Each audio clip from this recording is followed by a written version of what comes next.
Hey everybody, it's Lon.TV, and it's time once again for your weekly wrap-up. We haven't done one of these in a couple of weeks, so I thought I would give you a channel update as to what is on the horizon here. First, let's take a look back at all the stuff that I have done over the last month. You can go to Lon.TV/WW417 to see all of the different products that I've reviewed. Everything from laptops to portable displays to SSDs to video production, and I've got a lot more stuff in the hopper. I am very much overloaded right now with tasks. I have a lot of things coming in all at once, so I'm going to try to hustle and get as much out as I can. You might see some back-to-back days of content getting posted. We have the new Amazon Fire HD 8 tablet in, for example. I've got the new Fire TV coming in, I think today, along with that streaming device from Logitech. There's so much stuff that just is coming in constantly. It's almost like the floodgates opened now that the electronic supply is coming back. So we're going to be quite busy here. Additionally, I booked my trip for CES 2023. It is happening the first week of January in Las Vegas.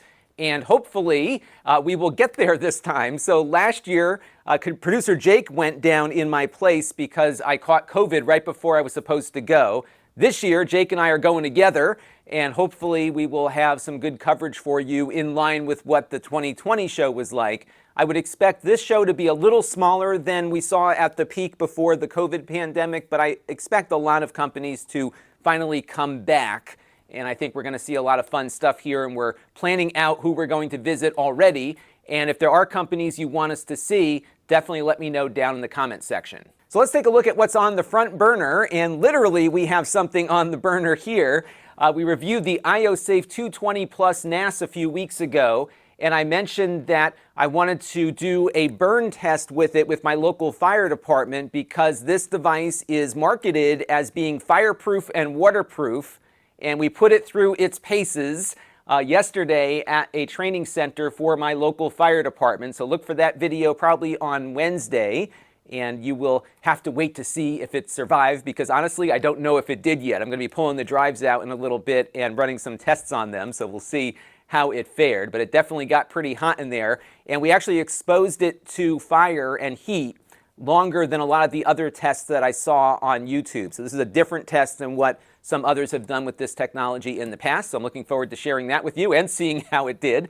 Speaking of Synology, our sponsored series with Synology continues this week. Tomorrow, you're going to see a pretty lengthy tutorial about their active backup for Microsoft 365 and Workspace. This allows you to back up your entire cloud account to the NAS. And even if you delete a user, you still have all of their data, including mail and files and calendar entries. It's pretty cool, and you'll see how it works. And it does take a bit of effort to set it up on Google, which is going to take a good chunk of that video. But once it's set up and operating, I think it's really useful. This only works, though, with their commercial accounts, so 365 for business or a custom domain with Google Workspace. It doesn't work with personal accounts. Now, during the Prime Early Access sale, I picked up this Chromebook, an Acer Chromebook 512, for a really low price, I think like $90. It's selling for a little bit more than that now, but it's still well under $200. And this is an Intel-powered Chromebook with a 12-inch 3x2 display. That's what interested me about it, because typically we see these little 720p screens. This one is a lot taller, so it looks kind of weird, and we'll take a look and see how weird it actually is in person. But it's a very small device,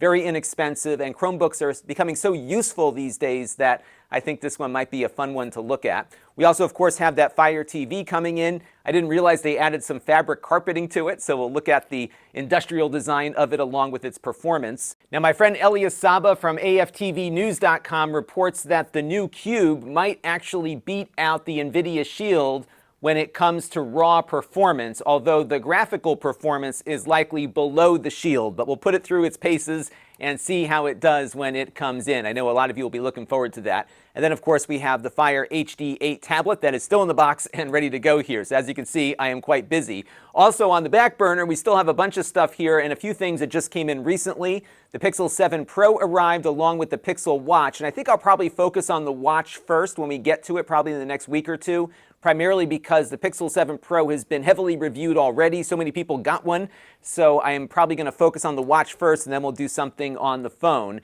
And if there are things missing from the reviews that you saw on the Pixel 7 Pro, let me know and I will try to cover those items in my review, because I'm always trying to find ways to differentiate my stuff from things that have already been done out there. I want to be useful. And then, of course, I've got this big pile of laptops that's not getting any smaller. Every time I do one, two more show up. So we're getting through it, but we're going to we probably will have a laptop week coming up where we've got nothing but laptops, just so I can get through this pile. And I hope to do that before the holidays. And then I still really want to get to this one just because it's so fun. This is that Unihertz phone that also doubles as a ham radio, and I might try to sneak this one in sometime next week. And then I think around Christmas time, I'm really eager to get out this Atari that I bought on Whatnot, along with the Harmony cartridge here, and do a day where we just stream a whole bunch of fun Atari 2600 games that I used to play when I was a kid. What's nice about the Atari that I picked up on Whatnot is that it is AV modded, so I can run it through one of my RetroTink devices and actually stream it out at a high definition resolution. So it's kind of fun to take something really old and make it modern and useful. Now, this week's wrap up is being brought to you, as always, by all of you, and I want to thank a bunch of super chatters and super thankers. And I noticed that the list of super chats that I have on my Google account is lower than I think it should be. So if I missed you, please email me at Lon@Lon.TV and I will shout you out next week. Logic KGR, Cooler King 74, Darth Tyrannus 1, Grayson Petty, Budley, and Harold Heinbog all gave via super chat or super thanks over the last couple of weeks. And we have a bunch of new supporters to thank as well. Matthew Burden, RX Catzone, and Zamthor all contributed. The first two came in via the YouTube membership program, and Zamthor there in blue signed up via Floatplane. And we have a lot of different ways that you can support the channel. You can go to Lon.TV/support and make a monthly or a one-time contribution. We also support Floatplane, the YouTube membership program, and Patreon. I want to thank everyone who contributed this week and everyone who's been contributing on an ongoing basis, and all of you who watch on a regular basis too, because all of those things equal channel growth. Now, I've got a bunch of other channels you can follow me on, including my Amazon page at Lon.TV/Amazon shop. I am still trying to build up my follower list there, so if you don't mind, click on that link and give me a follow. And you might actually see better notifications for my live streams on Amazon, believe it or not, versus YouTube. And of course, we do live streams on both platforms throughout the week. You can engage with me with my weekly email at Lon.TV/email. I'll be sending that one out a little bit later this evening or early tomorrow morning. We also have my daily digest email that goes out every time we post a new video, most of the time. So you can sign up for one or the other or both. We also have my Facebook group, the Discord, and the Telegram, where you can interact with other fans of the show. We also have a store where I sell the items that I purchased for review here on the channel and I'm now getting rid of. And I'm building up another batch to sell all at once, and we do that now on Whatnot. And I've been using Whatnot because it is easier for me. It's more convenient because I can get rid of a whole bunch of stuff at once, which is the best way to go about it. And what we're going to try with the next sale is we're going to get the stuff listed. I'm going to announce the date of the sale that we're going to do, and these are usually auction style. But what you can do ahead of time is actually pre-bid if you use the Whatnot app. So when you get the email from me or the notification via Whatnot, you can go in and set the highest price that you want to pay.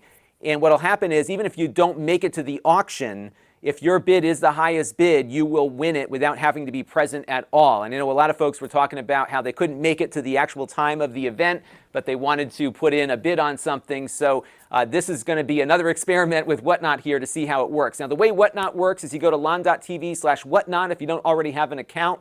That is an affiliate link. Now, if you haven't tried Whatnot before and you use this link, you'll get $15 to spend anywhere on the site. They are not sponsoring me. I just have the affiliate relationship, but I found it to be a really fun platform, both as a buyer and as a seller. And the way it works here is that you have sellers who are streaming live. You can see an auction just ended here. And they run an auction in real time, and it can get pretty crazy. And depending on the host, it can be really fun just to watch them selling stuff. I was watching these guys who were buying pallets of returned Amazon merchandise and were hawking all sorts of stuff, and it was just kind of fun to just watch that over the weekend here. But it's a very fun and addictive platform, and again, I think there's some really cool ways that you can pre-bid even if you can't make it to the live event. I will probably do another one of my cost of shipping giveaways coming up soon as well. I've got to collect a bunch more stuff for that. So sometimes we'll sell things and do the giveaways, and other times just sell stuff. So be on the lookout. So definitely sign up for my store alert email at Lon.TV/store alert, and also follow me at Lon.TV/Lon1 on Whatnot so you can get notified as to when we're doing our next giveaway and our next sale, or both. And that is going to do it for this week's weekly wrap-up. Thank you all for tuning in. I've got a lot of fun stuff planned, and I'm sure some surprises will pop up over the course of this week and next as well. That's going to do it for now. Until next time, this is Lon Seidman. Thanks for watching. This channel is brought to you by the Lon.TV supporters, including gold level supporters Chris Allegretta, Brian Parker, Hot Sauce and Video Games, Baby Metal Fox God, Tom Albrecht, Amda Brown, Matt Zagaya, and Tech Time with Eric. If you want to help the channel, you can by contributing as little as $1 a month.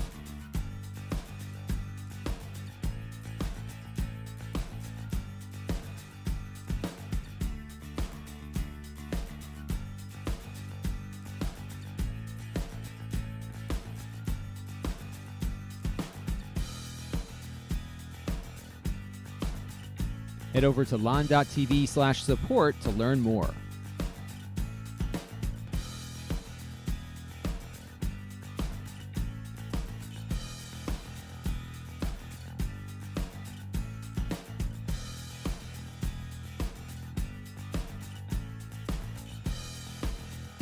And don't forget to subscribe. Visit Lon.TV/s.